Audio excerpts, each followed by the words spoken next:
Kejaksaan Agung menetapkan, mantan anggota Ombudsman RI yaitu YK Hendra Fatika, sebagai tersangka dalam kasus dugaan perintangan penyidikan atau obstruction of justice, perkara korupsi pemberian fasilitas ekspor crude palm oil dan turunannya tahun 2022.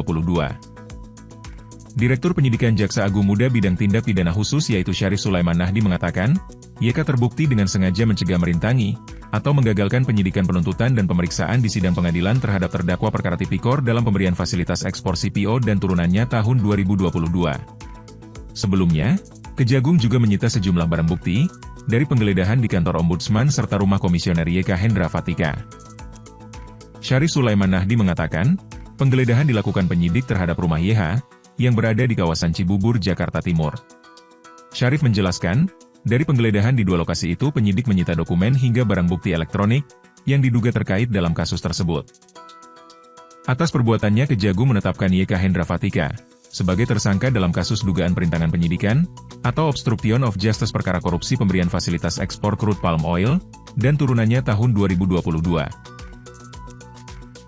Pada awal bulan Februari tahun 2022, pada saat terjadi kelangkaan minyak goreng di Indonesia, YHF selaku anggota Ombudsman RI menginisiasi untuk melakukan investigasi dengan cara memerintahkan tim Kepala Keasistenan Utama 3 melakukan survei di 34 provinsi di wilayah Indonesia dan tracking melalui media yang selanjutnya dituangkan dalam laporan Ombudsman tanggal 24 Maret 2022 perihal dugaan maladministrasi dalam penyediaan dan stabilisasi harga minyak goreng oleh Kemendak RI.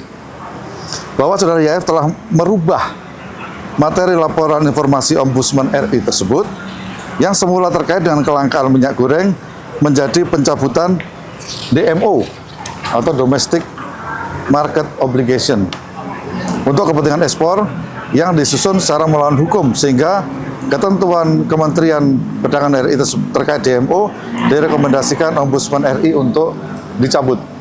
Ya. Jadi perlu teman-teman ketahui bahwa DMO ini merupakan perbuatan melawan hukum yang kita sangkakan terhadap perkara minyak goreng ya pada tahun 2022.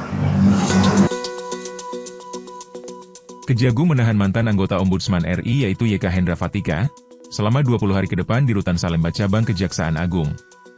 Tersangka disangka melanggar Pasal 21 Undang-Undang Tipikor Yungto Pasal 20, Undang-Undang Nomor 1 Tahun 2023 tentang KUHP.